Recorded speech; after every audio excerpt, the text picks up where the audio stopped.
Hello everyone, my name is Mohit Sarkar and now we will discuss before about you scanf and printf function. So কিভাবে user কাছ থেকে input নিতে হয় scanf এর মাধ্যমে এবং কিভাবে আউটপুট দেখাতে হয় ইউজারকে, সো সেই বিষয়ে আজকে আলোচনা করব। সো এখন যদি আমাদের ব্ল্যাঙ্ক স্কেল একটা বেসিক একটা কোড আছে #input_stdio.h মেইন ফাংশন শুরু, মেইন ফাংশন শেষ এবং printf দেওয়া আছে hello world। এখন যদি আমরা রান করি, সো রান করলে কি হবে, সো hello world দেখাবে। সো এবার যদি আমরা ইন্টিজার একটা মান প্রিন্ট করি তাহলে আমরা কি করব, প্রথমে হচ্ছে ইন্ট আমি একটা ডাটা নিব, তার ভেরিয়েবল নাম দেব হচ্ছে নাম দিলাম। সো নামের মধ্যে কত রাখবো, আমি নামের মধ্যে 10 রেখে দিই। সো ওকে, এবার এর মানটা যদি আমরা প্রিন্ট করি তাহলে আমরা কি ব্যবহার করব হচ্ছে %d কমা সাইন দেওয়ার পর কার মানটা প্রিন্ট করব, আমরা নাম ভেরিয়েবল মানটা প্রিন্ট করব। সো ওকে, এবার যদি আমরা রান করি তাহলে আমাদের প্রিন্ট দেখাবে হচ্ছে 10। সো আমি একটা এরর দেখে বলতে চাই যে এভাবে বলতে পারি যে the number is এভাবে বলতে পারি the number is ওকে, এখানে দেখাচ্ছে যে number is 10। So okay, so এভাবে প্রিন্টএফ ব্যবহার করা হয়। সো এবার আমরা দেখব ইউজারের কাছ থেকে কিভাবে ইনপুট নিতে হয়। মানে এই যে 10 দিয়ে দিলাম, এটা তো আমরা নিজে দিয়েছি, আমরা ইউজারের কাছ থেকে নেব, তার জন্য ব্যবহার করব আমরা স্ক্যানার। সো তার জন্য কি ব্যবহার করব, স্ক্যানার, scanf স্ক্যানার ডাবল কোটেশনের মধ্যে আমি কি দেব %d। সো %d সো আমরা তাহলে তো আমরা এই 10টা নেব না, আমরা যেহেতু ইউজার কাছ থেকে নেব। সো % দেওয়ার পর কমা দেওয়ার পর এন্ড সাইন দেওয়ার পর কার ভ্যালুটা এখানে স্টোর করে রাখবো আমরা, নাম ভেরিয়েবল মানটা। সো ওকে, ইউজার কাছ থেকে ইনপুট নেব, এই নাম ভেরিয়েবল মধ্যে থাকবে। সো আমরা যে ইউজার যে ইনপুটটা দিবে সেই আউটপুটটা আমরা এটা দেখাবো printf এর মাধ্যমে। সো ইউজার একটা ইনপুট দেবে, আমি দিলাম আবার 11।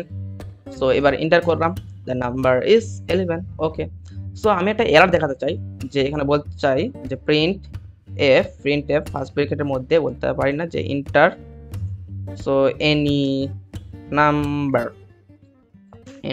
নাম্বার।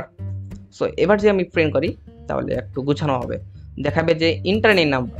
সো আমি দিলাম 12। সো এবার আমি এন্টার করলাম, the number is 12। So okay, বেশ সুন্দর লাগে না? সো ওকে, সো প্রথমে কিনলাম ইন্টিজার নামে একটা ডাটা নিলাম, তার একটা ভেরিয়েবল নিলাম হচ্ছে নাম। সো প্রিন্ট করলাম কি এন্টার এনি নাম্বার, মানে এটা অ্যালার্ট দেখালাম যে এন্টার এনি নাম্বার। সো ইউজারকে বললাম যে এটা যে কোনো নাম্বার দাও। সো নাম্বার দেওয়ার পর scanf এর মাধ্যমে কি করলাম %d, তারপর এন্ড সাইনের মাধ্যমে এই নাম ভেরিয়েবল মধ্যে স্টোর করে রাখবে scanf এর মাধ্যমে। সো ওকে, স্টোর করে রাখার পর আমরা প্রিন্ট করলাম যে নাম্বার ইজ %d নাম ভেরিয়েবলটা তুমি প্রিন্ট করো।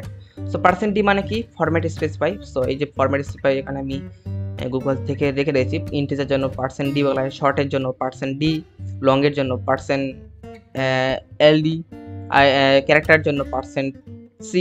সো এইভাবে যখন আমরা আসবে তখন আমরা করবো এগুলো। সো ওকে, সো এবার আমি দুটো ইউজার কাছ থেকে ইনপুট নেবো। সো নাম্বার কি করবো, নাম্বার 1 আর নেবো হচ্ছে কি ইন্টিজার নাম্বার 2 নিলাম, দুটো ভেরিয়েবল নিলাম। এবার ইউজারের কাছ থেকে আরেকবার আমরা করবো printf ডাবল কোটেশনের মধ্যে এখানে আমি বলতে পারি না যে ইন্টার ফার্স্ট নাম্বার, আমি এখানে বলতে পারি না যে ইন্টার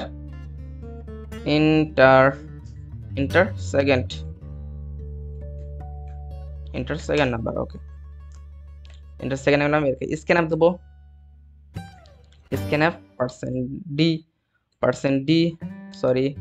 %d। তো এখানে এসে কমা দেওয়ার পর এন্ড সাইন দেওয়ার পর কার কোন ভেরিয়েবল মধ্যে আমরা স্টোর করে রাখবো, নাম 2 ভেরিয়েবলের মধ্যে আমরা স্টোর করে রাখবো, এই ভেরিয়েবলের মধ্যে স্টোর করে রাখবো। এখানে হবে তাহলে নাম 1। সো এবার যদি আমি প্রিন্ট করি, সো নাম 1 এখানে নাম 1 দেই। সো এবার আমি কি করি, printf ফার্স্ট ব্র্যাকেটের মধ্যে বলতে পারি না যে নাম্বার ইজ, এখানে ব্যবহার করতে পারি না আমি %d নাম্বার 2। সো ওকে, এবার যদি আমরা রান করি, inter first number 10, inter second number 11। So তাহলে দেখাবে যে the number is 10, the number is 11। So আমি কি করতে পারি, এখানে সেকেন্ড নাম্বার বলে গেছে সেকেন্ড নাম্বার, এখানে আমি একটা ব্যাকস্ল্যাশ নিতে পারি, তার ব্যাকস্ল্যাশ মানে নিচে লাইনে চলে আসা। দেখুন the number is 10 আছে, তারপর the number is এক লাইনে শুরু হয়েছে, আমি যাচ্ছি এতটুকু প্রথম লাইনে দেখো, তারপরটুকু নিচে লাইনে দেখো, তার জন্য ব্যবহার করবো \n। সো এবার যদি রান করি আমি, সো বলতে পারি the number is 10 and the second number is 12। So এবার যদি এন্টার করি, সো এবার দেখাবে the number is 10, the second number is 12। So okay, so এটা আমরা এখন এক লাইনে করার চেষ্টা করব। সো এগুলো আমি এক লাইনে করবো। এখানে আমি একটা ডাটা টাইপ মানে একটা ইন্টিজার ডাটা টাইপের মধ্যে লেখার চেষ্টা করবো। এখন আমি নাম্বার 2 ব্যবহার করবো। সো আর এটা আমরা কেটে দেবো, এটা কেটে দেবো। সো এখানে আমি বলতে পারি ইন্টার 2 বা inter first and second number, বলতে পারি না inter first and second number, বলতে পারি না। দেন আমি তাহলে এটা লেখার কোনো প্রয়োজন নেই। দেন আমরা স্ক্যানএফের মাধ্যমে কি করব, ইউজারের কাছ থেকে ইনপুট নেব। যেহেতু আমরা ডবল করব, একটা লাইনের মধ্যে করার চেষ্টা করছি, তার জন্য আমরা %d আর একটা %d, মানে এটা হচ্ছে ফার্স্ট নাম্বার জন্য, এটা হচ্ছে সেকেন্ড নাম্বারের জন্য স্টোরি থাকবে। দেন এখানে এসে নাম 2 মানটা প্রিন্ট করবে। সো ওকে, এবার আমি এটা আরো এক লাইনে করতে পারি, the number is the number আর বলতে পারি না যে %d। সো %d যেহেতু দুবার আমরা প্রিন্ট করব নাম্বার 2। এবার যদি আমরা প্রিন্ট করি, সো এরর আসছে, কোথায় আসছে, আচ্ছা এখানে আমি কমা দিতে ভুলে গেছি। সো এবার আমি যদি প্রিন্ট করি,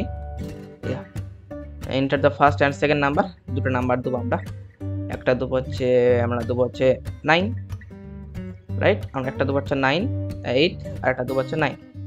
সো এবার যদি আমরা এন্টার করি, সো দেখাবে যে নাম্বার আর 8 9। সো দেখুন কতটা বড় ছিল, কতটা ছোট করে।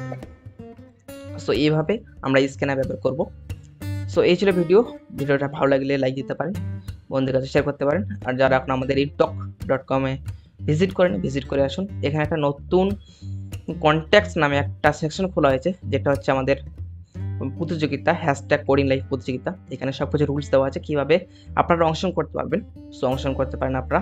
দেখুন একজন প্রোগ্রামার বা একজন উদ্যোক্তা বা একজন ইঞ্জিনিয়ার, যার কাজ হচ্ছে শুধু কোড করা না, সো তাদের হচ্ছে মানুষের প্রবলেম সলভ করা। সো আপনারা যদি প্রবলেম সলভ না করেন, তাহলে কেমন আপনারা ইঞ্জিনিয়ার বা কেমন আপনারা কোডার। সো তার জন্য এই আমাদের সেকশন, আপনারা চাইলে এখানে জয়েন করতে পারেন।